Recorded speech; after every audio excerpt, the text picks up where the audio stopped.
Dear students, welcome to GDM classes.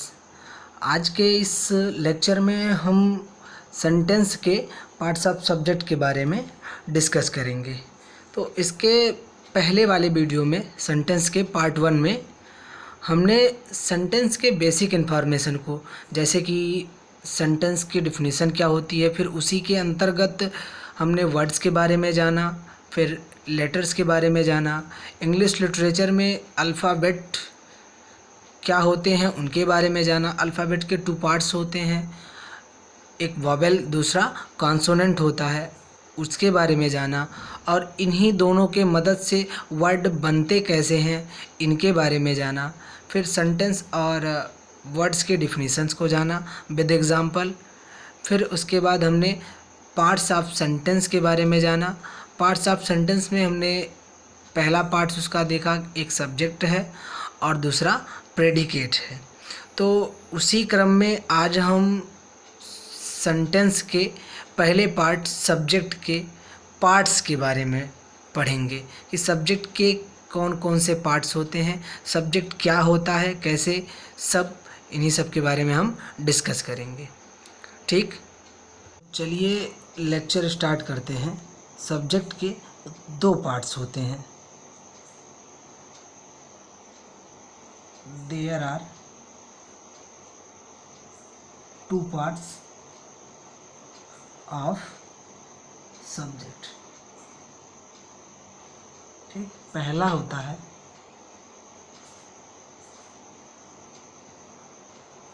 Qualifier और दूसरा headword, या इसी को हम नाउन कह लेते हैं। ठीक, हेडवर्ड किसी भी सेंटेंस में वही वर्ड होते हैं जिनके बारे में बात हो रही होती है कि वो अच्छे हैं या बुरे हैं, उनकी दशा के बारे में। या फिर हेडवर्ड किसी भी सेंटेंस में वह वर्ड होते हैं जो कि उस सेंटेंस में एज ए डूअर के रूप में, कर्ता के रूप में प्रस्तुत होते हैं, या उन्हीं के माध्यम से कोई कार्य हो रहा होता है। और क्वालिफायर इन्हीं हेडवर्ड्स को क्वालिफाई करते हैं, इनकी विशेषता को बताते हैं। ठीक, हम अब जानेंगे कि क्वालिफायर इन हेडवर्ड्स को कैसे क्वालिफाई करते हैं, उनकी विशेषता कैसे बताते हैं। ठीक, तो क्वालिफायर जो है कई पार्ट्स में डिवाइडेड होते हैं।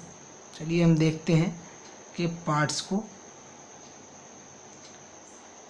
पहला होता है डिटरमिनर,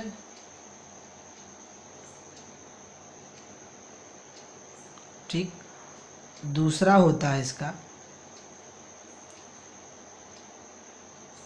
एडजेक्टिव, और इसमें तीसरा होता है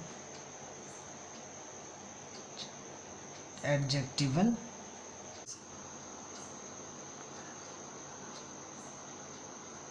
ई, ठीक।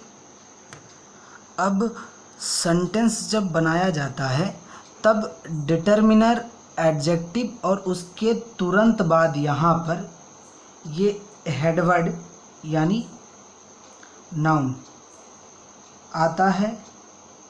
उसके बाद एडजेक्टिवल फ्रेज आता है। कहने का मतलब सेंटेंस बनते समय पहले डिटरमिनर, फिर एडजेक्टिव, उसके तुरंत बाद हेडवर्ड या नाउन, तब आता है एडजेक्टिवल फ्रेज, इसके बाद आपका प्रेडिकेट आता है। ठीक, चलिए अब हम जानते हैं डिटरमिनर के बारे में।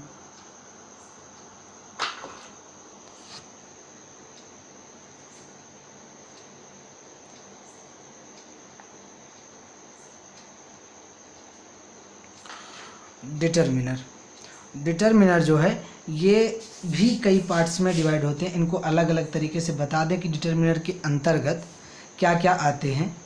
पहला है आर्टिकल। आर्टिकल आप जानते हैं कि ए होता है, एन होता है और दा होता है। अब कोई एक वस्तु हो तो उसके लिए, एक वस्तु या एक व्यक्ति, उसके लिए ए का प्रयोग, और फिर वॉवेल से स्टार्ट होने वाले उसके लिए एन का प्रयोग, और दा के लिए कुछ स्पेशल केसेस होते हैं, इस प्रकार से दा का प्रयोग किया जाता है। ठीक, उसके बाद हम दूसरा इसमें देख लेते हैं दूसरा है इसका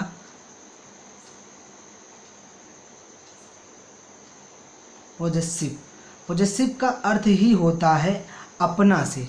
तो आप जब सब्जेक्ट का प्रयोग करते हैं तो उसके लिए अपना शब्द के लिए या तो हिज, हर, आवर, योर, इस तरीके से अन्य कई प्रकार के जो है पॉजेसिव केस के वर्ड को यूज़ में लाते हैं। तो यही पॉजेसिव भी डिटरमिनर के रूप में यूज़ में आता है। बाद तीसरा बिंदु है क्वांटिफायर, जिसमें सम, लिटिल, फ्यू, इस तरीके से कुछ वर्ड्स आते हैं। जैसे यदि किसी सेंटेंस में किसी व्यक्ति की बात की गई है तो वहाँ पर या तो एक व्यक्ति होंगे या फिर उससे कुछ अधिक।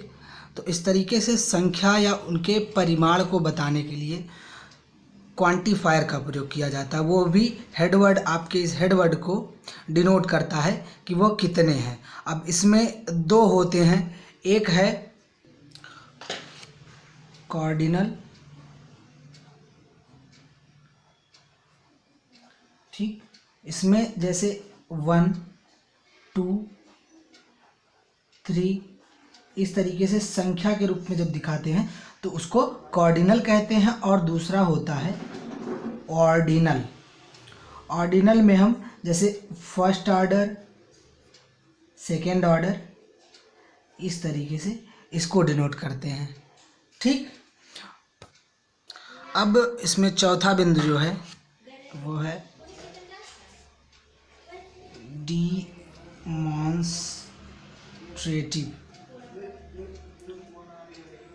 डिमॉन्स्ट्रेटिव का मतलब होता है प्रदर्शित करना या दिखाना, दर्शाना किसी चीज़ को। तो डिमॉन्स्ट्रेटिव जो वर्ड होते हैं वो इसी हेडवर्ड या नाउन को डिनोट करते हैं, दिखाते हैं कि ये क्या है। जैसे इसमें हो गया एक दिस, दैट, जैसे this pen is mine, that pen, इस तरीके से करके दीज बुक्स आर माइन, ऐसे ये दिस, दैट, दीज, दोज, ये जो वर्ड्स होते हैं ये डिमॉन्स्ट्रेटिव वर्ड्स होते हैं। ये भी आपके डिटर्मिनर के अंतर्गत आते हैं, ठीक। तो आप डिटर्मिनर में आर्टिकल हो गया ए एंड द, ये भी डिटर्मिनर में आते हैं जो हेडवर्ड को डिनोट करते हैं। फिर पॉजेसिव वर्ड्स जैसे हिज, हर, आवर, योर, इस तरीके से। फिर क्वांटिफायर जो परिमाण को प्रदर्शित करता है, ठीक, जैसे इसमें हो गया एक सम, लिटिल, इस तरीके से कई वर्ड्स आते हैं। उसके बाद demonstrative, this, that, these, those. तो डिटर्मिनर में क्या वर्ड्स आ सकते हैं और वो कैसे कार्य करते हैं, ये चीज़ आपको समझ में आ गया होगा, ठीक। अब इसके बाद हमको पढ़ना है एडजेक्टिव। इससे पहले हम एडजेक्टिव की परिभाषा देख लेते हैं। तो adjective is a word which qualify noun or pronoun। Adjective या विशेषण वह शब्द होते हैं जो संज्ञा अथवा सर्वनाम की विशेषता बताते हैं। अब हम इस पर एक एग्जाम्पल ले लेते हैं जिससे हम डिटर्मिनर और एडजेक्टिव दोनों को समझ सकते हैं।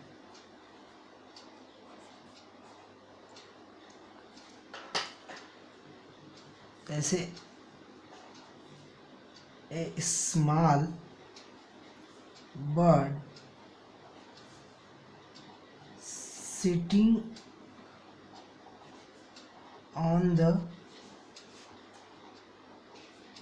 ट्री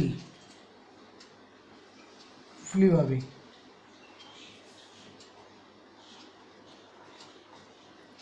अब यहाँ पर देखिए डिटर्मिनर है।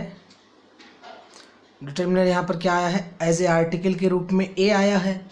और फिर उसके तुरंत बाद डिटर्मिनर आ गया है ना, उसके तुरंत बाद जो है एडजेक्टिव वर्ड आया है स्मॉल। अब ये इस हेड वर्ड बर्ड के बारे में ही तो बात हो रहा है कि वो एक स्मॉल बर्ड है, एक छोटी चिड़िया है, ठीक। तो जो नाउन और प्रोनाउन, नाउन और प्रोनाउन क्या होते हैं यही हेडवर्ड होते हैं जो यहाँ पर बर्ड के रूप में है। तो उसकी क्वालिटी क्या बता रहा है वो, उसकी विशेषता को, कि वह छोटी चिड़िया है और कैसी है, सिटिंग ऑन द ट्री, पेड़ पर बैठी है, फ्लू अवे, उड़ गई। तो ये जो पार्ट होता है ये होता है एडजेक्टिवल फ्रेज।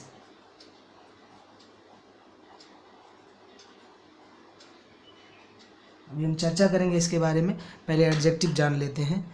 तो जो वर्ड नाउन और प्रोनाउन के क्वालिटी को प्रेजेंट करते हैं उनको एडजेक्टिव कहते हैं, और वह किसी भी सेंटेंस में डिटरमिनर के बाद और नाउन के पहले आते हैं। तो पहले डिटरमिनर हो गया, फिर एडजेक्टिव हो गया, उसके बाद आपके हेडवर्ड यानी नाउन, तब एडजेक्टिवल फ्रेज है, उसके बाद आपका प्रेडिकेट है।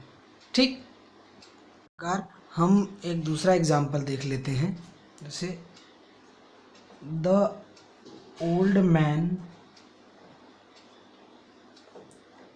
In the room is fat.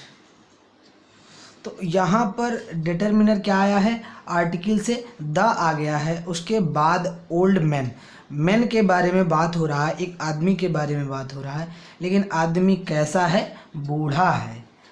फिर उसके बाद आया है adjectival phrase in the room, उसकी स्थिति को दर्शा रहा है कि कहाँ पर है, इन द रूम, कमरे में है, इज़ फैट, मोटा है।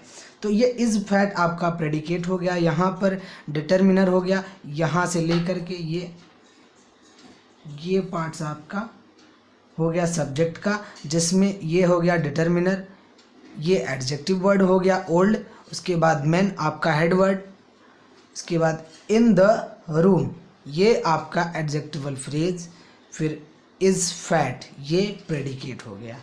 ठीक, अब एडजेक्टिव हमने जान लिया है, इसके बाद हम चर्चा करेंगे एडजेक्टिवल फ्रेज के बारे में।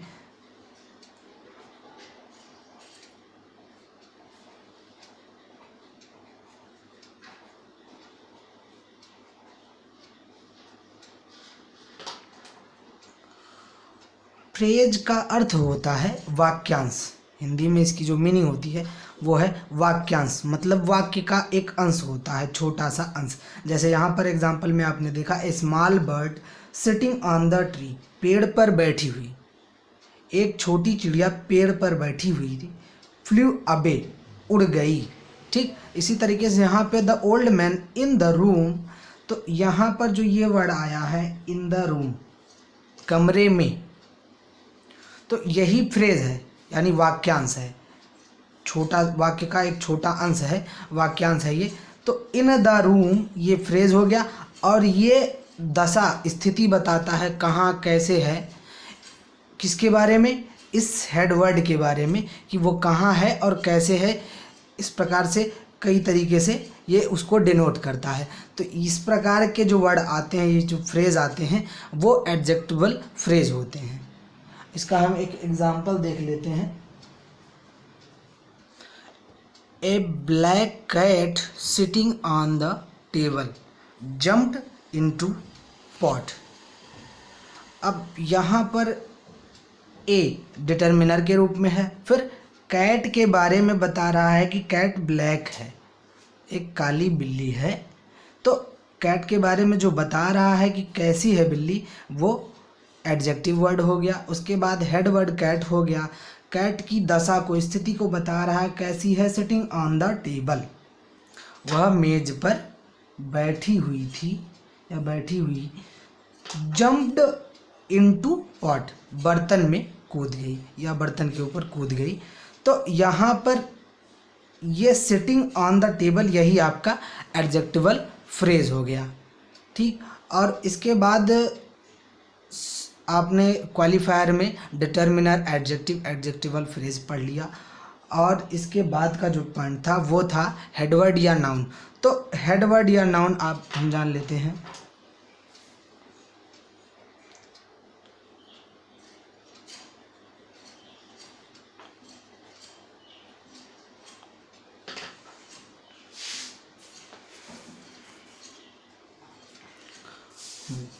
अब किसी सेंटेंस में यदि कोई भी वर्ड जिसके बारे में कोई बात की जाती है, जैसे हमने पहले भी चर्चा किया है, जैसे यहाँ पर इस कैट के बारे में चर्चा किया जा रहा है कि कैट ब्लैक है, जंप्ड इनटू पॉट, बर्तन में कूदी, इसी के बारे में सब बात हो रही है। और या फिर इसी को हम एज ए डूअर के रूप में, एक कर्ता के रूप में कह सकते हैं कि जंप्ड इनटू पॉट, बर्तन में कूदी। तो कूदा किसने? इस बिल्ली ने ही। तो बिल्ली ने ही कूदने का काम किया, तो यह डूअर यानी कर्ता है। ठीक, इसी को हम डूअर भी कहेंगे, डूअर यानी कर्ता। और यही वह हेड वर्ड है जिसके बारे में कोई बात हो रही है। तो हेड वर्ड ये हो जाएंगे। ठीक, तो यहाँ पर हेड वर्ड आपका या फिर कोई ह्यूमन बीइंग हो सकता है, मनुष्य, या कोई व्यक्ति कह सकते हैं उसको, या फिर कोई एनिमल, बर्ड्स, या कोई प्लेस,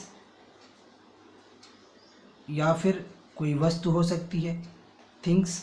ठीक, इस प्रकार से नाउन के अंतर्गत जो भी कुछ आते हैं जिनके बारे में कोई बात की जा रही हो किसी सेंटेंसेस में, तो वह आपके हेड वर्ड के रूप में होंगे।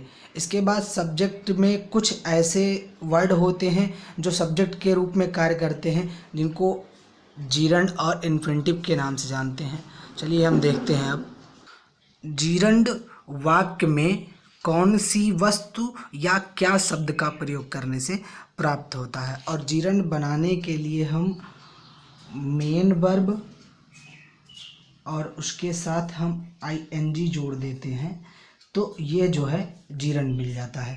ठीक, अब इस पर एक एग्जाम्पल देख लें तो उससे हम आसानी से समझ जाएंगे कि जीरंड एज ए सब्जेक्ट के रूप में कैसे कार्य करता है। जैसे हमने एक ले लिया, smoking is a bad habit,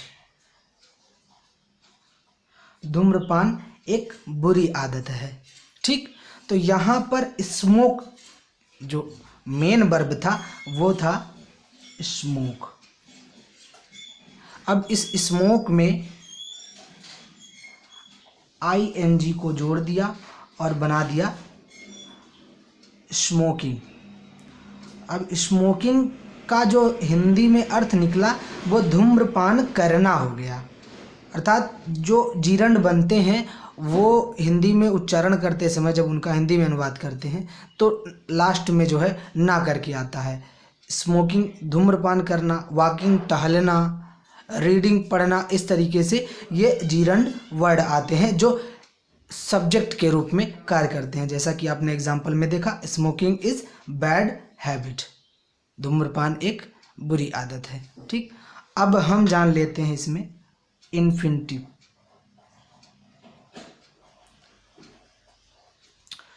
infinitive जो है आपका टू प्लस मेन वर्ब से बनता है। इन्फिनिटिव भी वाक्य में क्या शब्द से प्रश्न करने पर प्राप्त होता है, इसका भी हम एक एग्जाम्पल अगर ले लें उससे आसानी से हम समझ जाएंगे। तो एग्जाम्पल जो है हमने ले लिया एक पहले की तरीके से, टू स्मोक इज हार्मफुल। अब धूम्रपान करना इज है, हार्मफुल हानिकारक, धूम्रपान करना हानिकारक है। तो यहाँ पर इसमें भी लास्ट में ना आता है धूम्रपान करना। और फिर जैसे यहाँ दूसरा हमने एग्जाम्पल एक ले लिया कि टू एर गलती करना इज ह्यूमन नेचर, मनुष्य का स्वभाव होता है। टू एर इज ह्यूमन नेचर, गलती करना मनुष्य का स्वभाव होता है। तो यहाँ पर टू प्लस मेन वर्ब को इसमें जोड़ दिया जाता है तो ये इन्फिनिटिव बन जाता है और यह भी सब्जेक्ट के रूप में कार्य करता है। तो इस प्रकार से ये सब आपके पार्ट्स ऑफ सब्जेक्ट हो गए और इसी में ये जीरंड और इन्फिनिटिव जो है सब्जेक्ट के रूप में कैसे कार्य करता ये भी आपने जान लिया। अब इसके अगले वीडियो में हम पार्ट्स ऑफ प्रेडिकेट के बारे में चर्चा करेंगे। आज के लिए बस इतना ही। यदि आपको यह लेक्चर समझ में आया हो और ऐसा लगता है कि ये आपके लिए हेल्पफुल साबित होता है तो आप इसे शेयर ज़रूर करें, और यदि आपने हमारे चैनल को सब्सक्राइब नहीं किया है तो सब्सक्राइब कर लीजिए और बेल आइकन को प्रेस कर दीजिएगा, जिससे कि कोई भी वीडियोज़ अगर अपलोड हो रहे हैं तो उसके नोटिफिकेशन आप तक पहुंच जाएं। धन्यवाद।